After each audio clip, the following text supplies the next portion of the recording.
So in the last video, I was talking about collective behavior. Specifically, it's non-institutionalized behavior in which several people sort of just voluntarily do a thing together. And it's group behavior that's not mandated by any particular social institution. And I made a distinction between masses and publics, people who share an interest in a particular thing and people who share ideas. And the thing that I want to point out here is some of the ways that we are interested in the masses or in the public. Sometimes we're looking at things that you might not think are that important because we care what the masses think. We care what the publics think about certain things. Well, who are they? What do they do? What are they thinking? To understand a society or to understand where we're headed, you go look at the people, right? And one of the ways that we do that, that seems unimportant, but it's actually pretty important, and kind of fun to talk about, are fashions, fads, and rumors, right? A fashion is a periodic change in the popularity of something expressive. So when I talk about fashion, I might be talking about clothes, but I also might be talking about furniture or art. Names, we know a lot about like the popularity of names, the popularity of dogs or dog breeds.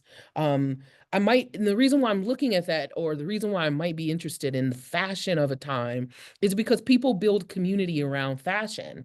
And sometimes the certain fashions that are in vogue are very reflective of the kinds of values that a society might have. For instance, I use the example a lot about how long should a woman's skirt be? When we have a value where modesty is most important, then you tend to see fashion that covers up a little bit more. Very high necks of your shirts, very long sleeves, gloves even, long skirts for women. Men are wearing lots of parts to their suits and hats and gloves, and it's very prim and proper because modesty is one of the values that we're talking about.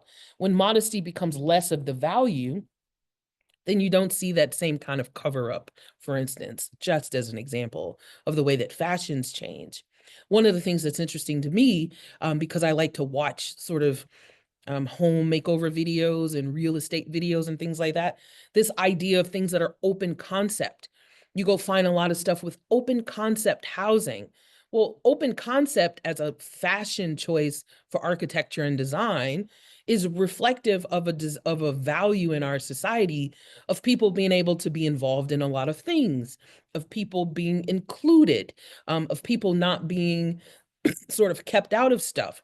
So the way that that reflects itself in our homes is we no longer have kitchens that are separate from the living room, that are separate from the seating room. We want to build homes that allow for people to be cooking in the kitchen and still part of the conversation when you have your guests over, right?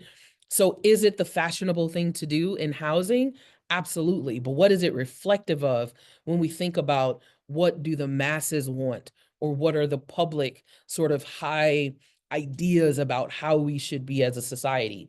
So fashion are those periodic changes in the popularity and importance of things, and we can find it in things like our clothes or our furniture or our cars or the dogs that we own or the popularity of names, but it is very reflective of our values and changes in society.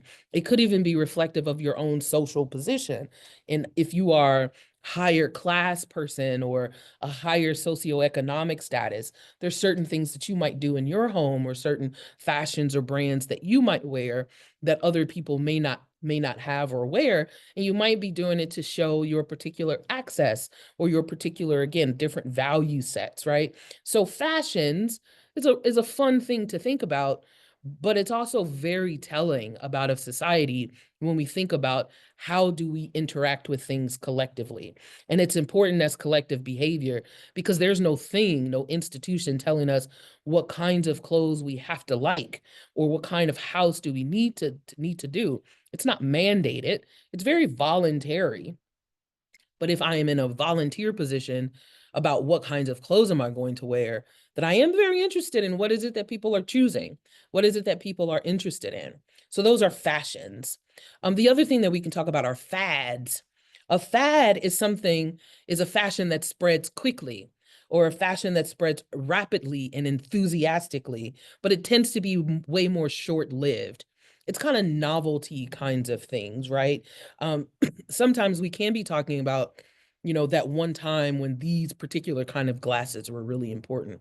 Or you remember that one time when we used to wear shirts that look like this, or everybody was walking around with a button that looks like this.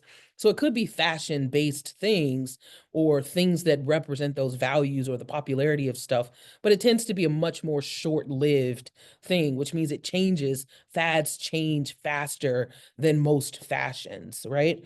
It could be a product like a pet rock or Beanie Babies or even these humongous Stanley Cups. They're not as popular as they used to be, and they've sort of gone on and they're quick, fast, and they're representative of sort of value of having lots and lots. And maybe we should be drinking water, and everybody needs one of these cups.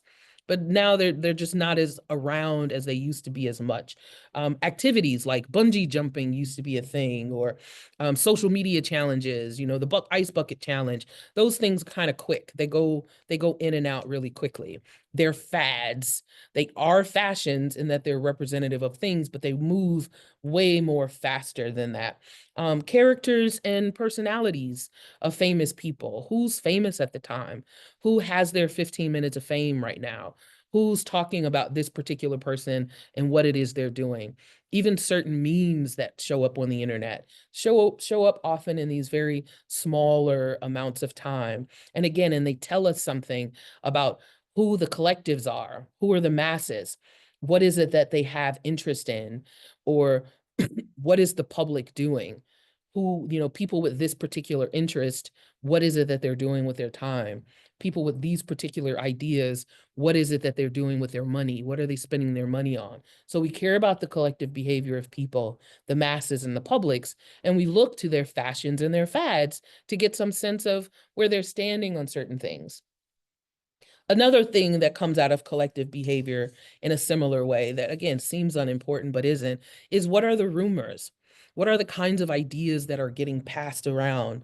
A rumor is an unfounded bit of information that people spread quickly. And with access to social media, rumors are very, very, very, very useful pieces of information.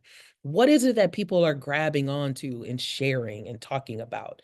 When you talk about the masses who share common interests, what kinds of rumors are they passing along? When you think about the public who share ideas, what kinds of ideas sort of stick with them? A gossip is a particular type of rumor about other people's personal lives, right? When we talk about the ways that people gossip and talk about this person or that person, and we see that a lot with celebrities or politicians, for instance. Gossip is any rumor that's about a particular person, an individual in their personal lives. Sometimes rumors are just urban legends. They're larger stories that might be funny or might be odd or scary stories that happen someplace at some time. Us having gone through a pandemic means that we get a lot of urban legends about COVID and COVID vaccinations and people's experience with COVID, for instance. They tend to be very often odd stories, strange stories, drastic, jarring, and scandalous because they're meant to be scary stories. But they tend to be unfounded, and they often are passed on as rumors. There's usually no valid source that goes along with it. It's just misinformation or even disinformation that's just passed along as a rumor. So some rumors can be gossip, very particular about individual people. Some rumors can be urban legends, sort of funny, scary things but all of it is unfounded. And I care about rumors the same way that I care about fashions and fads because they tell me about the interests of the masses. They tell me what do people or publics with certain ideas grab onto. So those kinds of things seem unimportant, but you have to remember that people are social beings. We build our bonds, we maintain what it is that we think we need to control or keep under wraps, or what kind of things that we are okay with what's changing and what's not. And we can see that based on where we put our money or based on where we put our time, or what kinds of information do we spend our time engaging with in social media, for instance, or what kind of TV shows do we watch. So we trust information from people who we trust, right? Gossipers are the people who are in the know. And so we want to know who has the information. who's spreading the rumors, who's gossiping about individuals, or who's spreading sort of the urban legends. Some people arise or emerge as sort of the guru of certain kinds of information. But if it's unfounded, untrue information, then we could have somebody who's passing along conspiracy theories versus people who are scientists that may have founded information that is grounded in some truth. It's easier to hang on to information that aligns with the things that we already believe, right? When we talk about the masses with common interests, or we talk about the publics who have common sort of political ideas or leanings about particular something, we will tend to gravitate toward those things that already align with what it is that we believe, that already align with the values that we have. So again, if I want to understand what is the collective behavior of the time, what are the people thinking, what are the people finding important, then I might pay attention to their fashions and their fads, or the kind of rumors that are going around in their circles, because they tell us something about what it is they believe or what it is that they think to be important, right? And so again, when I look at things like entertainment, or who's the celebrity, or what are record sales doing, or what kinds of clothes that people are wearing, things that are entertainable or entertainment value, or even the things that's just profit. How much money did Stanley make out of these cups? How much money are people still making off of Beanie Babies? It seems like it's not important, but it's hugely important when I want to understand a society and the behavior of the people. And in this case, we're talking about collective behavior. So not behavior that's mandated by any particular institution, but behavior that people are in large numbers voluntarily engaging in. And when you get that large number of people engaged in something, not only is there power possibly in that large number, but it lets us know a lot about what is it that people find important. And if I want to understand my society, then I certainly want to understand the people and what they're spending their time doing or spending their money engaging in. Okay, thanks for watching.